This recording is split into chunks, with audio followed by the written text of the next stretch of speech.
Olá, hoje eu quero falar sobre um presente magnífico que Deus nos deu, né? Quero falar sobre a fé.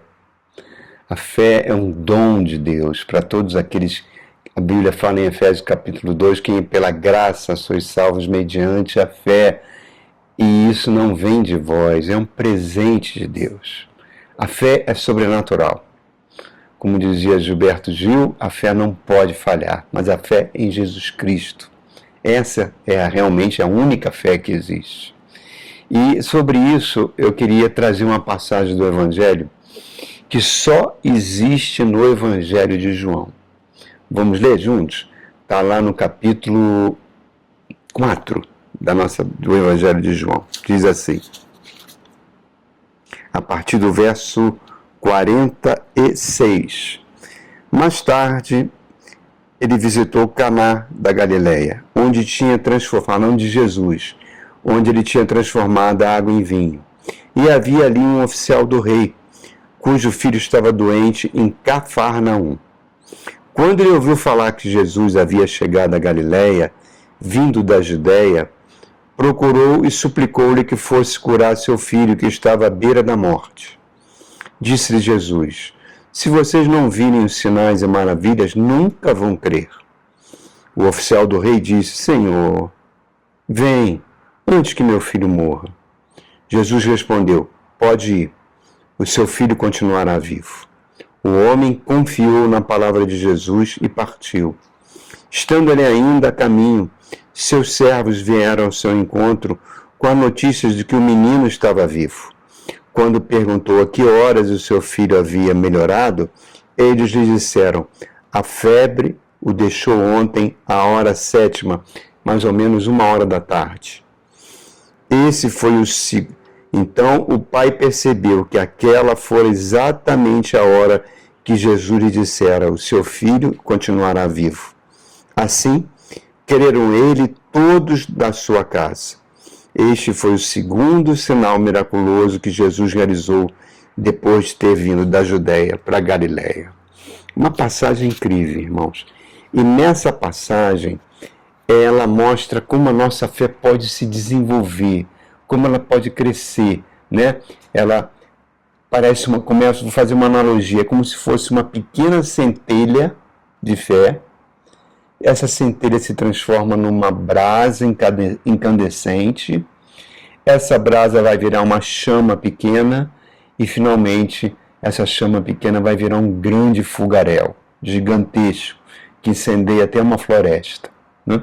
E nós vemos isso na vida desse homem que está pedindo esse milagre para Jesus Cristo. A Bíblia fala em vários lugares que o justo viverá pela fé. Hebreus diz que fé é a certeza das coisas que se esperam, mas que não se pode ver. Ele fala também que a fé vem, em Romanos 10, diz que a fé vem pelo ouvir a palavra do Cristo.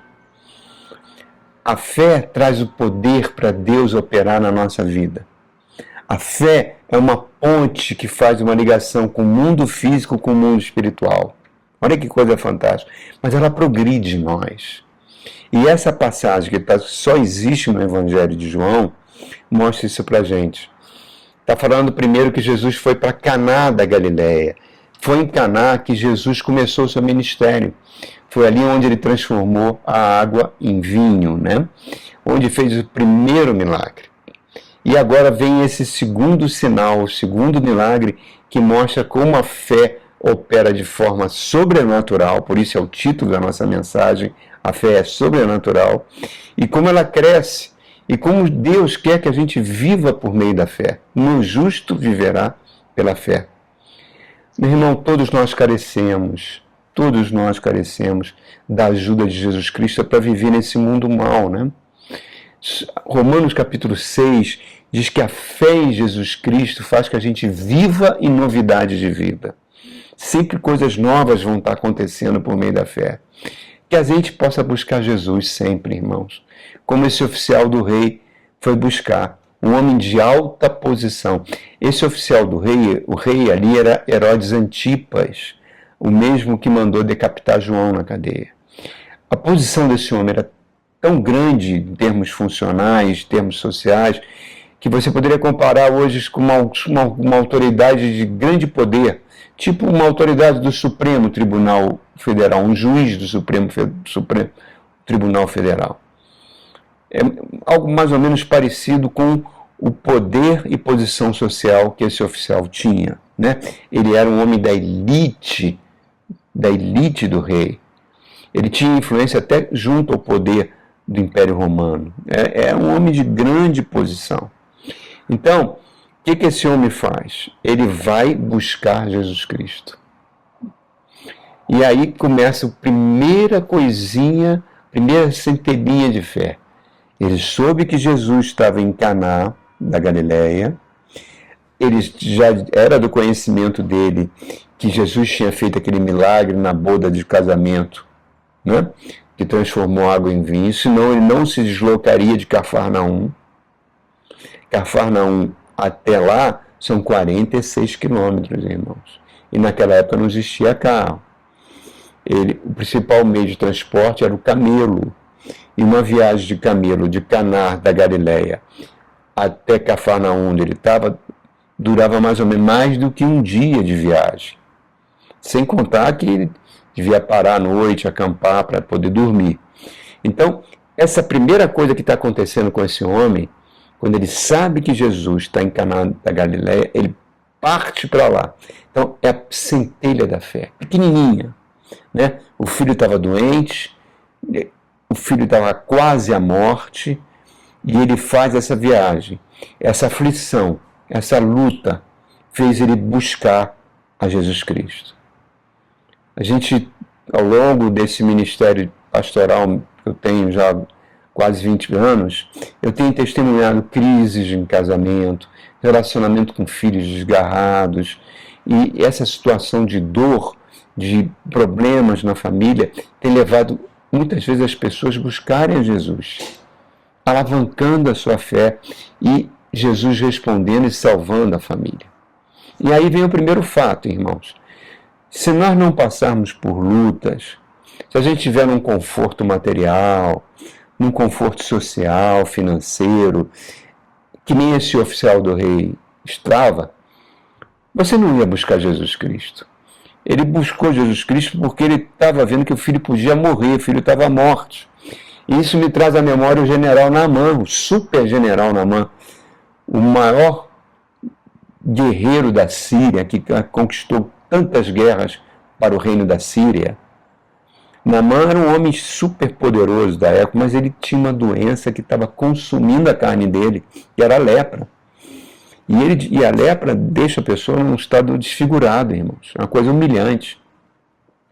Ele devia usar sua farda, seus ornamentos militares, para cobrir essa doença.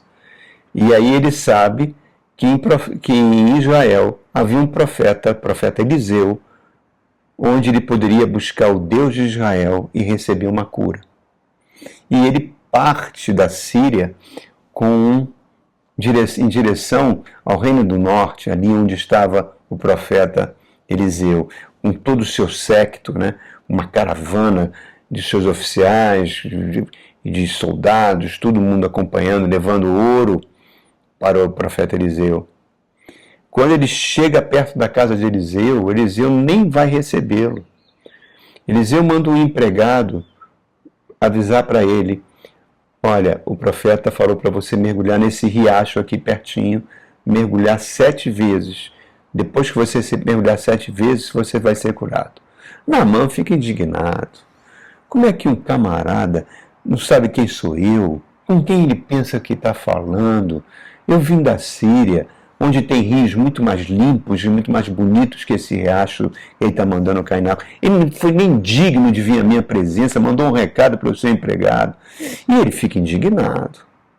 Como é que ele trata assim um homem da minha posição? É o ego do ser humano, né? O ego do ser humano é assim, irmãos. É a principal causa de tanto sofrimento que nós passamos.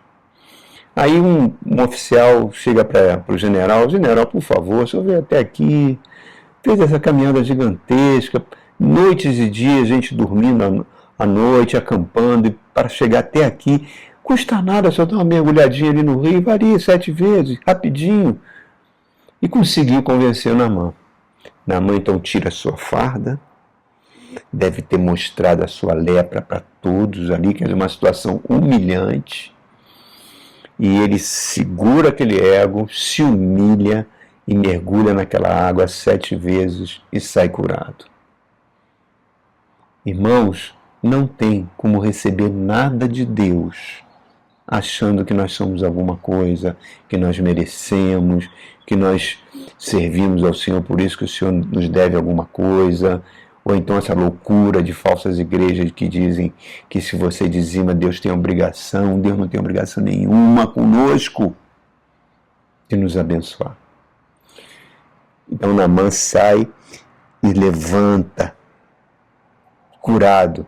Isso são as disciplinas amorosas de Deus, está lá no Provérbio capítulo 3, o livro de Hebreus fala assim, que ele nos disciplina como Pai. A tribulação torna a gente espiritualmente mais sensível à voz de Deus e nos leva a buscar a única fonte de consolo, de alento, conforto, que é Deus através de Jesus Cristo por meio do Espírito Santo. É isso que nós precisamos, irmãos. Então, essa centelhinha de fé fez esse homem montar no seu camelo e fazer uma viagem de 46 quilômetros até Caná, atrás de Jesus. É um pai amoroso, né? É um pai que se preocupa com seus filhos. E é uma pessoa que, pelo texto bíblico, a gente deduz que é uma pessoa amorosa, até com os seus empregados, com os seus servos, porque todos correram para avisar ele que o filho tinha sido curado. Ele, por ser um homem rico de posição, ele deve ter usado todos os meios para curar o filho, os médicos da época. Mas não curou, ele ia morrer. E ele soube que a fonte de todos os milagres estava em Caná. Foi atrás. Às vezes o diabo usa tanto atalho, irmão, para que as pessoas não vão a Jesus para conseguir uma coisa. Eu me lembro daquele João de Deus, né? Que ali de Abadiânia, que as pessoas vinham até do exterior para buscar cura desse homem que hoje está preso, né, devido a vários crimes. E Jesus Cristo está tão perto, irmãos. Ele diz que você abrir a porta do seu quarto, se ajoelhar, fechar a porta do quarto, ele vem em secreto e vai nos abençoar. E nós vemos esse pai indo a Jesus por causa do seu filho. Muitas vezes os nossos filhos são canais para nos levar a Deus, quando tem pais que se importam, como esse. Nós vivemos numa época, irmão, que tem muita falta de amor nas famílias. As famílias estão se desintegrando, relacionamentos estão terminando em divórcios e até em feminicídios terríveis. Filhos completamente largados, criados sem disciplina nenhuma, viciados na internet, que demoniza a mente dessas crianças, andando em caminho de más companhias, de drogas, de maus namoros, transformando a sua casa em motel. Nós precisamos, irmãos, seguir o exemplo desse oficial do rei, que se importa, que se preocupa, que clama a Jesus para trazer uma cura, uma libertação para o seu filho. Talvez a sua aflição não seja um filho doente, um filho nas drogas. Talvez seja um problema de saúde seu, um relacionamento no trabalho, uma porta fechada de emprego, enfim. Mas que produz em você essa centelhinha de fé. E que você possa orar ao Espírito Santo para transformar essa centelhinha num fogaréu. Porque a centelha de fé vai gerar esperanças para você enfrentar suas lutas, seus problemas. Jesus falou que se tua fé for do tamanho de um grão de mostarda, olha, um grão de mostarda é quase da cabeça de um alfinete. É muito pequenininho. Se ela for daquele tamanho, você consegue até mover uma montanha do lado para o outro. Olha como a fé é poderosa. Mas aí nós vamos ver agora, né? O verbo 46 e 47 mostrou que ele vai atrás de Jesus, é a centelha de fé. Agora olha o verso 48. O verso 48 fala assim, ó. Disse Jesus, olha a resposta de Jesus para esse homem. Se você não vir sinal e maravilha, você não vai crer. Jesus dá uma lapada nele. Dá uma lapada. Não adianta, você tem que ver com seus olhos para poder crer. Eu me lembro da mulher sírio-fenícia, que procura Jesus porque sua filha estava endemoniada. Jesus tinha se retirado, estava descansando, não queria ser incomodado por ninguém, estava muito cansado, mas ela não parava de gritar e clamar. Os discípulos vão lá atrás de Jesus, libera ela, fala com ela, ninguém está conseguindo dormir aqui por causa dela. Jesus chega para ela e dá uma lapada também. Eu não posso pegar o pão dos filhos e entregar para os cachorrinhos. Aí a mulher, Senhor, mas os cachorrinhos comem das migalhinhas que caem no chão. Aí Jesus fica tão impactado. Grande a sua fé, mulher. Vai, sua filha está liberta. Então, repare, irmãos, quando Jesus dá essa lapada num homem tão poderoso, você não vai crer. Você precisa ver um sinal, uma maravilha, você não crê. Você não vai crer só no que eu estou te falando, na tua palavra. Repare, Jesus está cercado sempre por multidões. Esse homem de alta posição fura ali o caminho no meio do povo, se mistura com o povão, chega na presença de Jesus. Jesus não recebeu ele numa audiência em particular, num gabinete, não, ele estava junto com a multidão ali, clamando. E ele recebe essa lapada, você não vai crer, ele, por favor, Senhor, vai lá, cura meu filho, por favor, cura o meu filho. Ele se humilha, isso é uma coisa linda, ele se humilha para buscar a misericórdia. Ele é um homem de grana, é um homem que tem dinheiro, tem posição. Jesus está falando que ele não vai crer, que ele precisa ver o milagre com os próprios olhos. Aí Jesus olha para aquele homem, né? Esse homem engole essa bronca que Jesus dá e humildemente deve ter juntado as mãos. Senhor, por favor, vai lá em casa. Cura meu filho, antes que ele morra. Eu acho belíssimo isso, irmãos. Eu acho belíssimo isso. Ele engole aquela advertência de Jesus e se humilha. E Deus não faz acepção de pessoas, irmãos. Deus recebe a todos. Ricos e pobres, desprezados sociais. Nunca vamos conseguir nada de Deus se achar que merecemos. Segundo na Crônicas, capítulo 7, se o meu povo se arrepender, confessar os seus pecados e me buscar de todo o coração, eu irei sarar a sua terra. Todo aquele que se humilha em oração diante do Rei dos Reis, que é Jesus Cristo, será exaltado, irmãos. É muito lindo. Então, repare, a fé dele está mudando, já está virando uma brasinha incandescente. Ele achava que Jesus tinha que ir na casa dele, né, pegar aquela viagem de camelo de 46 quilômetros, botar a mão sobre o filho, né? E por isso que a fé dele ainda está meio fraca. Ele acha que Jesus tem que ir lá. Né? Lembra de Marta? Quando Jesus chega perto do túmulo de Lázaro, Marta se ajoelha aos pés. Senhor, se tu estivesse aqui, com certeza meu irmão não tinha morrido. Aí Jesus, eu sou a ressurreição e a vida. Crê nisso, Marta? Eu creio que no final dos tempos ele vai renascer. Aí vem Maria, irmã dela, se joga aos pés de Jesus, gritando, chorando. Jesus fala a mesma palavra. Você crê que eu posso fazer isso? Eu creio, Senhor. Tu és a ressurreição e a vida. Aí Jesus entra, vê o túmulo de Lázaro, chora e dá ordem para Lázaro sair de dentro do túmulo depois de 4 dias sepultados. Jesus é a ressurreição e a vida, irmãos. Nós cremos nisso? Essa fé fraquinha, goiabinha, né, que muitos cristãos têm, se Jesus estivesse aqui, se Jesus fizesse aqui, Jesus precisava estar comigo. E Jesus chega para os discípulos e fala, eu tenho que ir embora. Porque se eu não for embora, o Espírito da Consolação, o Espírito Santo não vai vir. Convém que ele venha, porque ele vai me substituir. Ele vai fazer tudo do que eu falei para ele, eu que vou enviar ele. Então, reparem como essa fé já mudou, já virou uma brasinha incandescente. Aí vem o verso 50, e Jesus fala assim, legal demais, né, irmão? verso 50, ele chega e fala assim: pode ir, o teu filho continuará vivo. O homem confiou na palavra de Jesus e partiu. Ah, irmão. A brasa incandescente já virou uma chaminha de isqueiro, de um fósforo. Pode ir.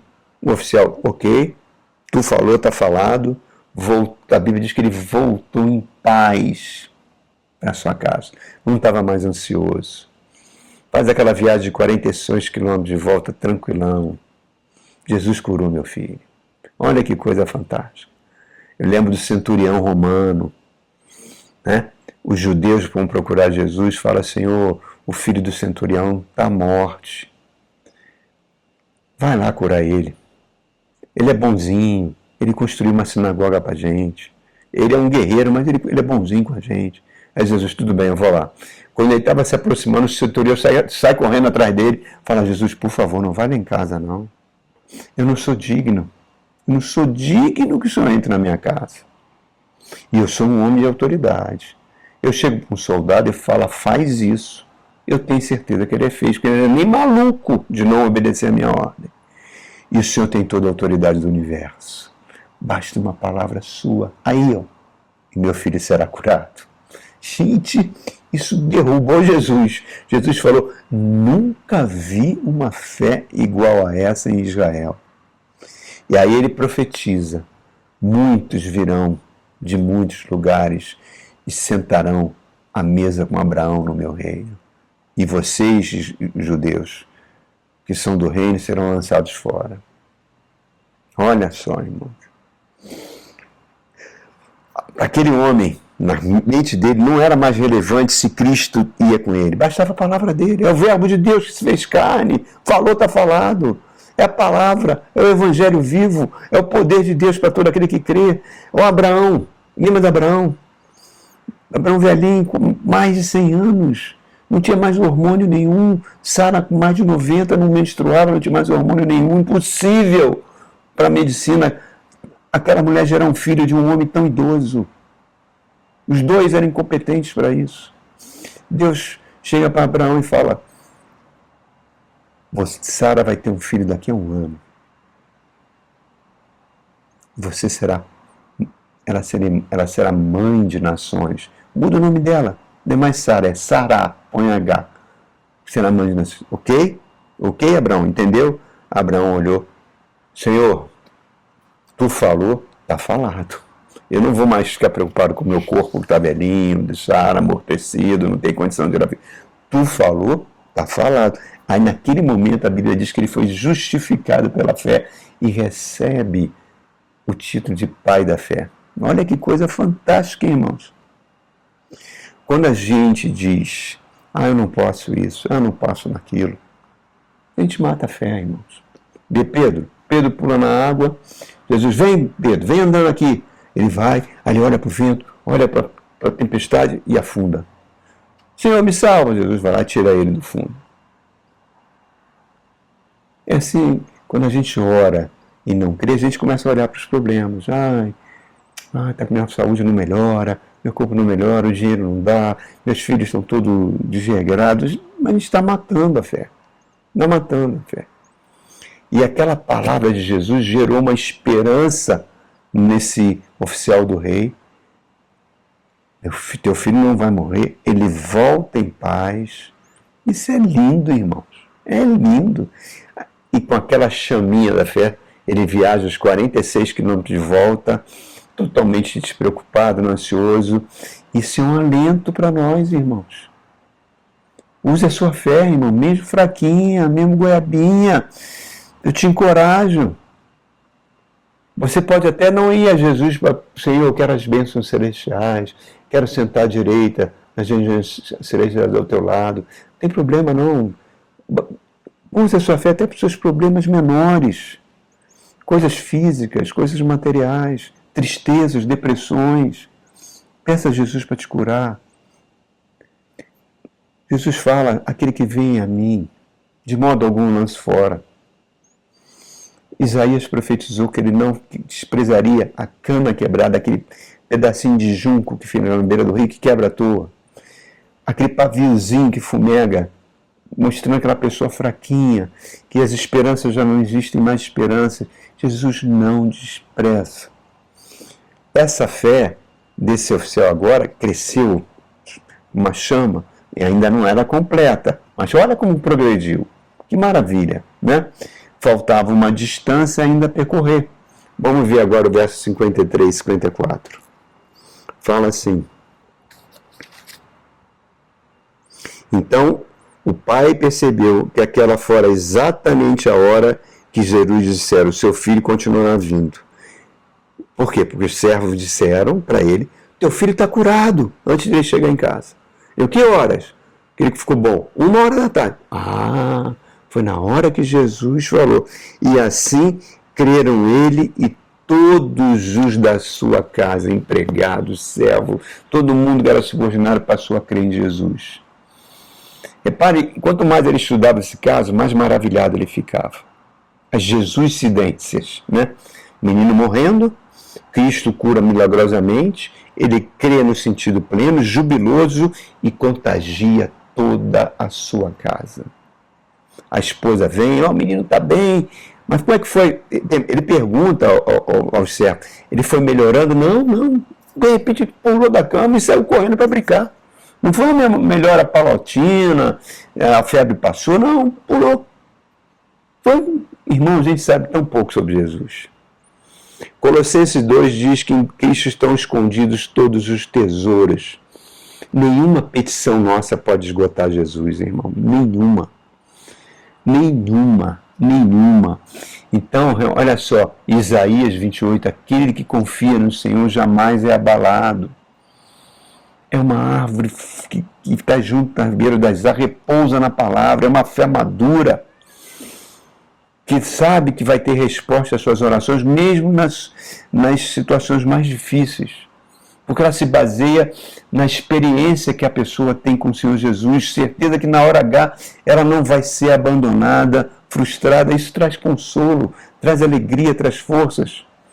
Hebreus 8 diz que a fé é como uma âncora que segura o navio. Olha o tamanho de um transatlântico, desses que levam petróleo. Tem mais de 120 mil toneladas. Uma âncora de um navio desse talvez tenha em torno de 500 quilos. Mas ela mesmo assim segura o navio, para o navio, na hora que está ancorado, não se desgarrar aí nas pedras, sofrer um acidente. Ela segura. Essa é a fé. Ela segura a nossa vida. Esse oficial, se estivesse aqui, ia falar para você: olha, não desista. Não desista, insista sempre com Jesus. Jesus testou a fé desse homem e esse homem venceu. A palavra do Cristo nunca volta vazia. Ele é o Verbo de Deus. Não tem barreira, não tem distância. Nada pode resistir, nada pode barrar a palavra de Deus. Que essa palavra que eu estou te falando, irmãos, renove a sua fé. Faça a sua fé passar de uma pequena centelha para uma brasa ardente, uma pequena chama, e virar um incêndio que vai contagiar toda a sua família. Como aquela do carcereiro lá em Filipos, quando Paulo e Silas oram e há um terremoto e os presos saem das cadeias, mas ninguém foge, e o carcereiro vai cometer suicídio. Paulo fala: não faça isso, está todo mundo aqui. E o carcereiro, tremendo, se ajoelha aos pés de Paulo: o que eu posso fazer para ser salvo? Ele creia no Senhor Jesus e toda a sua família. O carcereiro leva Paulo e Silas para casa, dá um banquete, limpa as feridas, e todo mundo naquela noite desceu as águas do batismo. Porque é uma fé que incendeia. Essa é a verdadeira fé que nós precisamos, irmãos. Essa é a palavra de Deus que eu tenho para te dar nesse encontro. Até o nosso próximo encontro. Fique com Deus, que Deus te abençoe.